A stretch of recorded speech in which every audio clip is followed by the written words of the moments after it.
Hello, welcome everybody to day 90 of our reading of Elsie Lincoln Benedict's book, How to Get Anything You Want. We have read this entire book together, y'all. We are on the last few pages, 90 videos. We've done this together. I'm so grateful that you're here with me. We read through this whole book. So if you haven't ever read this book, there is a epic playlist on my YouTube channel under How to Get Anything You Want by Elsie Lincoln Benedict. In 7 lessons, we went through each of these lessons. Look at her. There she is in all of her glory. She wrote this in 1923. 102 years ago. Her metaphors are on point. They are my love language. And let's dive in. Let's continue with this lesson. We are on lesson 7, the last lesson, how to make your desires materialize. Don't we all want to know how to do that? She's a tough cookie. She doesn't let us get away with anything. She really makes us, like any good therapist would. The therapist heart in me loves this. She's confronting. She doesn't sugarcoat it. If you have been struggling with manifesting your desires or just feeling peace of mind, when the kind of coach or therapist, or when I teach about manifestation, my first and my biggest priority and my biggest victory is manifesting peace of mind. Is it a one and done? No. But do I know how to have inner peace and not be emotionally dysregulated and feel like my insides are being teared up and struggle with depression and anxiety and addiction anymore? That is my biggest riches of life, peace of mind. As Napoleon Hill talks about in Think and Grow Rich and all of his other books, the godfather of personal development. The greatest riches of life, the greatest richness that we can have is peace of mind. His very last book that he ever wrote, Napoleon Hill, was Grow Rich with Peace of Mind. He said, at the end of it all, nothing matters. You can't take it all with you. We've heard that before. But he really gets to the core of it. If we don't have peace of mind, mental health, it doesn't matter how much money we have or what we attract. It's beautiful. It's wonderful. Never feel guilty for what you want, what your preferences are. But if you're not doing the inner work, you'll find yourself in a penthouse, miserable. And many people do. And then they, trigger warning, they jump out of that penthouse because they're in so much pain. There's no other way to escape. True story of someone that we know in our community. Not in my direct community, but, we had heard through our community. It's just tragic, So mental health is a real issue. So peace of mind is the greatest wealth. Sorry to hit that off on a dark note here, but we left off yesterday with her saying, how is happiness to be secured? How can one be sure to get his pay? How do we attain happiness? Okay. She said, by finding out what you really want. This is not an easy task. Most people work a lot for what they think other people think they want. How can one find that out? By ascertaining those forms of pleasure that are frauds and that bring misery. So let's first do a little bit of exploration and find the pleasures that on the surface scratch that itch. They give us that quick hit. They feel good in the moment, but they're frauds. They're not sustainable. They actually cause a lot of misery. So let's find the things that we find pleasurable, but don't make us feel good at the end of the day. The conclusive argument against drunkenness. Oh, we looked up this word yesterday. Was it licentiousness? Licentiousness? Being loosey-goosey with your body. And the like is that they are swindles. Okay, so these giving into your carnal animal desires just to feel good in the moment, they are swindlers, golden bricks. They promise joy but pay suffering. Okay? How can one tell what sorts of things pay and what sorts of things do not pay? Answer, by the collective experience of mankind and by accepting the guidance of reliable teachers. So let's look again at history. Let's look again at people who have not had discipline and they have given into their animalistic desires. It doesn't end well. War, death, destruction, the unraveling of their reputation and the things that they love, it destroys them. The cumulative experience of mankind shows that only those acts pay which are fundamentally just, fair, honest, and kind. So history has shown that the kinds of activities and the actions that actually pay real dividends are fair, just, honest, and kind. What's the good of morality? Morals rest not upon authority, but are the massed wisdom of the world. The person who is not moral is a fool. He is a sucker, a greenhorn, fully as, I don't know what that means. That's a reference, clearly, a greenhorn. Fully as much as the country. Are these terms like, what is it called when they are not politically correct? I don't want to start saying things that aren't politically correct. Okay, because of my ignorance of the times that these were written, you know. She says a country Jake. Okay, maybe that's like our version of a redneck. That's terrible. Okay. He is a sucker, a greenhorn, fully as much as the country Jake who thinks he can beat Wall Street experts. Maybe just an ignorant person. Immortality docks the happiness pay envelope every day. Immortality docks the pay of happiness every day. So being immoral, not being kind, honest, fair, and just, it docks your pay. It takes from you. If you are helpful, unselfish, courteous, patient, reverent, loyal, just, and benevolent, you get a large daily bonus. If you imagine that crafty, unclean, cruel, or conscienceless people are happy, get right well acquainted with one and see. Okay, so she's saying, if you think that somebody who is unclean in their mind, unclean, crafty, cruel, and doesn't have a conscience, if you think those people are truly happy, she said, meet one, get really well acquainted and see if they're truly happy. They're not. Why work? If it's happiness that is our wage, why not eat, drink, and be merry? Why not loaf around, just kick our feet up and play all day? Because human beings are so constituted that they secure the maximum of satisfactory self-expression only by doing some part of the world's work. Truly, when we are serving others and connected to the world and expressing our creativity and our gifts naturally to help others, that's when we're truly fulfilled. Of course, there's time to take breaks and vacations, but if you've ever been on a vacation for long enough, you're like, okay, I'm ready to get back to the real world. Like, there's only so much, it's balance. You know, it's like when you're sick in bed, it's like you can't wait to get better so you can get out and like start doing things again because you feel alive. Just to sit around all day, having grapes fed to you and being fanned and your foot massaged all day, that gets boring real quick.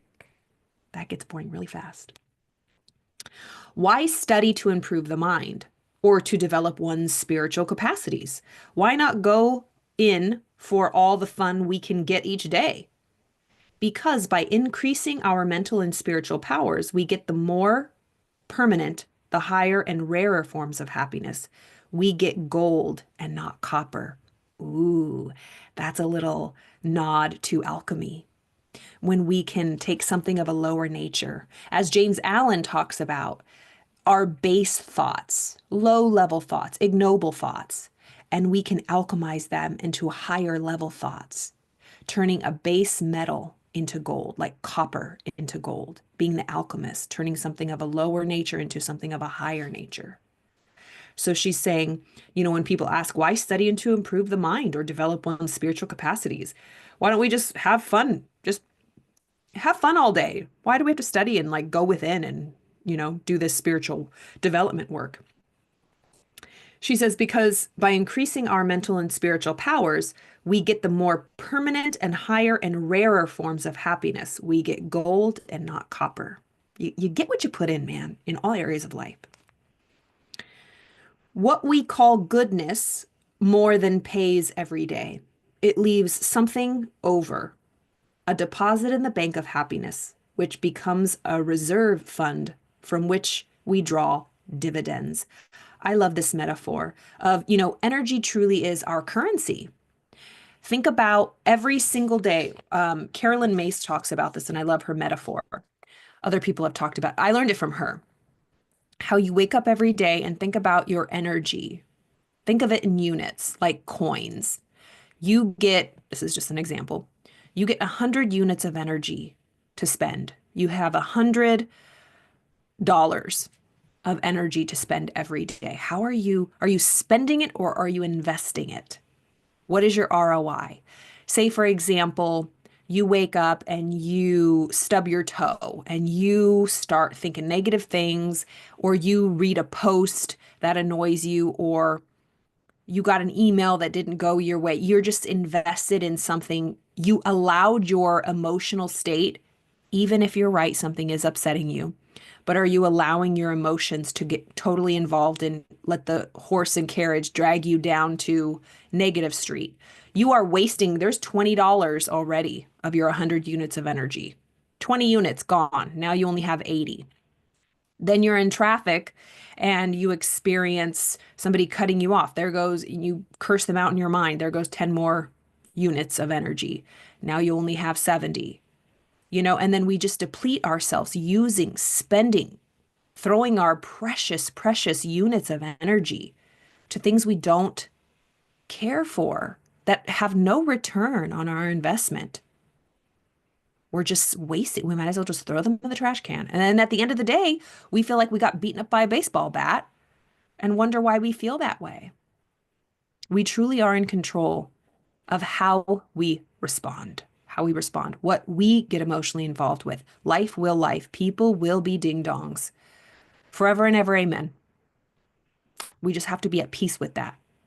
We will have negative thoughts. We will have intrusive thoughts. We will have pop-up thoughts from our past mistakes, regrets, all sorts of things. The inner critic. And it's not a sign that we're weak or we're not doing our work or we're not evolved. You're human. You will always have that. It might be louder at times than others. The inner critic gets loud when you're growing, when you're changing. And it's like, seriously, this is the time when I'm the most happiest, when things are going well for me. The bigger the building, the bigger the shadow, right? When we play small, the smaller the challenges. When we play big, the bigger the challenges. More money, more problems. It's a song, you know? So it just comes with the territory. We live in a world of duality. If it's that bad, it's that good. If it's this good, it's this bad. The potentialities, I mean. It's like if the tree's that tall, the roots go deep. If the building's that tall, the bedrock and the foundation goes deeper. It's a law of nature.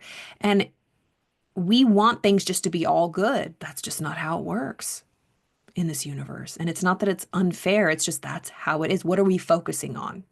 And how are we dealing when when the opposite side pops up? Do we feel like a victim? Why is this happening to me? Why not? Of course, we're human. Of course it's going to happen to us. There's happy times, there's sad times, there's harvest times, there's sowing, there's times to reap, times to sow. What was that quote? It was really great. It was like, just remember, like, flowers don't blossom all year round. I've been watching, there's this really long walkway where it's like a fence, and it has it had these branches. And in the spring right now, they are filled with green, beautiful, bright green, soft leaves, and they have purple flowers. I think they're lilacs. I don't know. They kind of hang over and they're beautiful and they're so fragrant and they're gorgeous. I think it's lilacs. I don't know what they are, but they're purple and they're gorgeous, and it's just like a purple wall, purple and green, vibrant, huge walkway. But in the winter, it looks like barren branches, not one speck of life on that branch. I was so shocked. It didn't occur to me this year. Well, last spring was when I really noticed them. And then when I went on the walk again in the fall, I thought it died. I was like, oh my God, this whole wall. it got like it must have gotten some sort of bad water or like a disease. This whole thing died. Oh my God, there was not one sign of life. And then as I kept walking past it, I was like, maybe that's just how these plants are. And then I started seeing little buds coming out of these. They look like dead branches.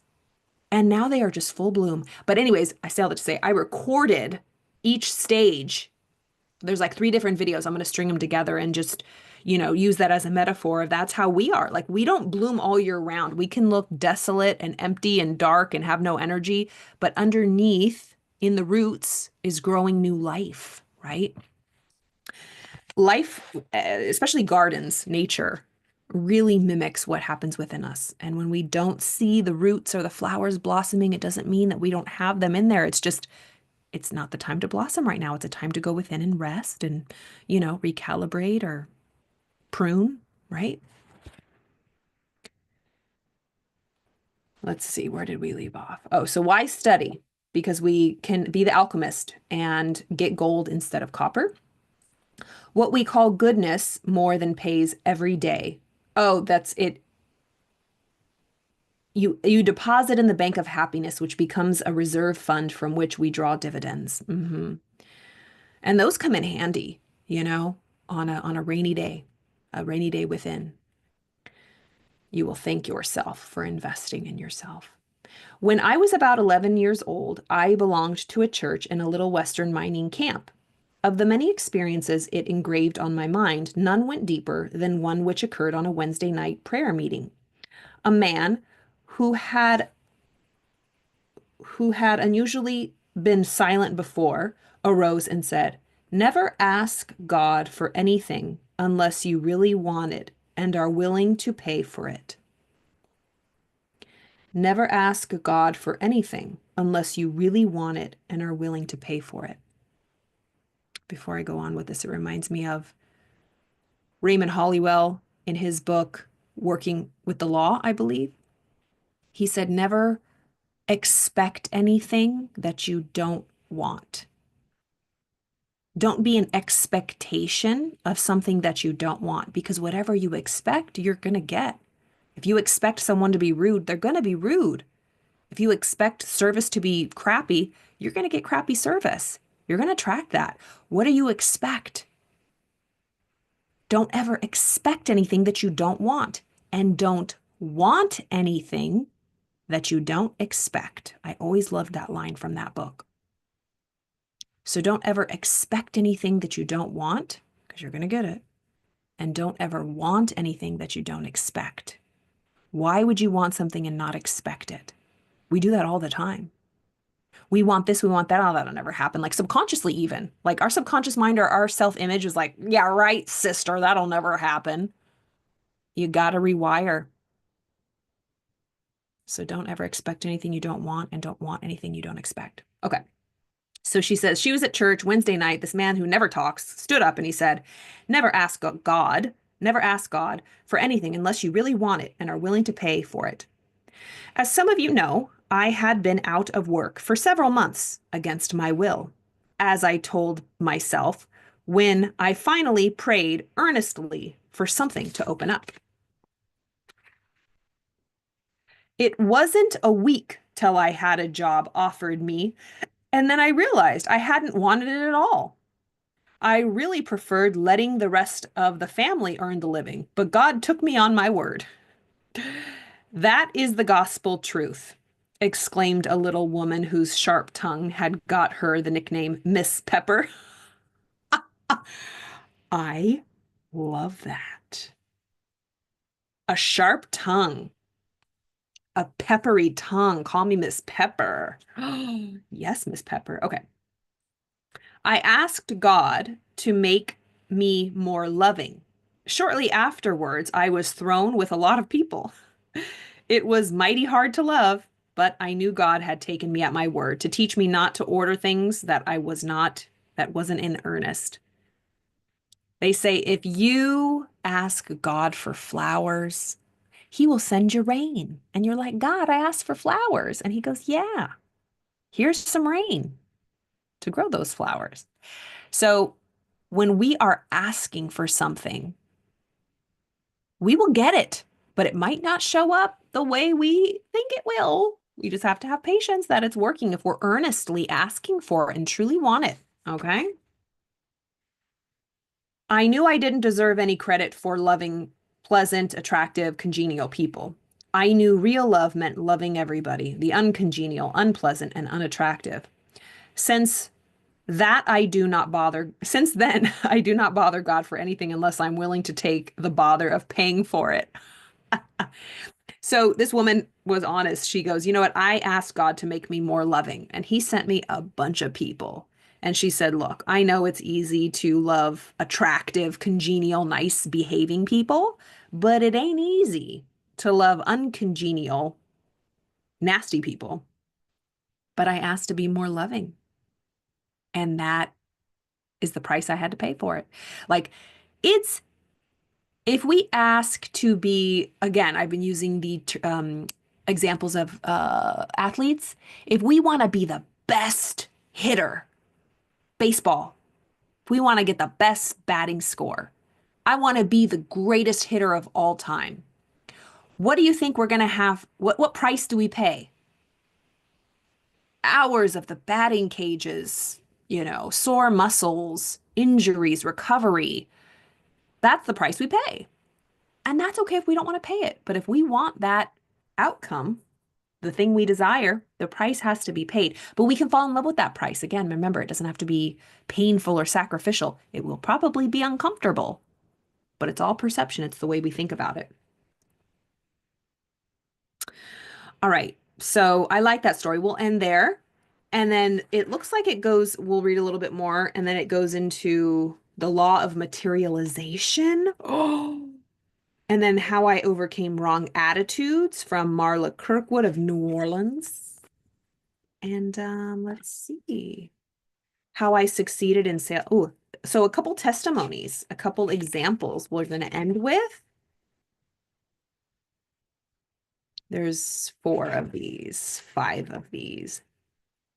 And then that's the end of the book. Oh no, that's the end of the book, you guys. Oh. Okay, I'll wait to read it with you guys. All right. I hope you enjoyed that.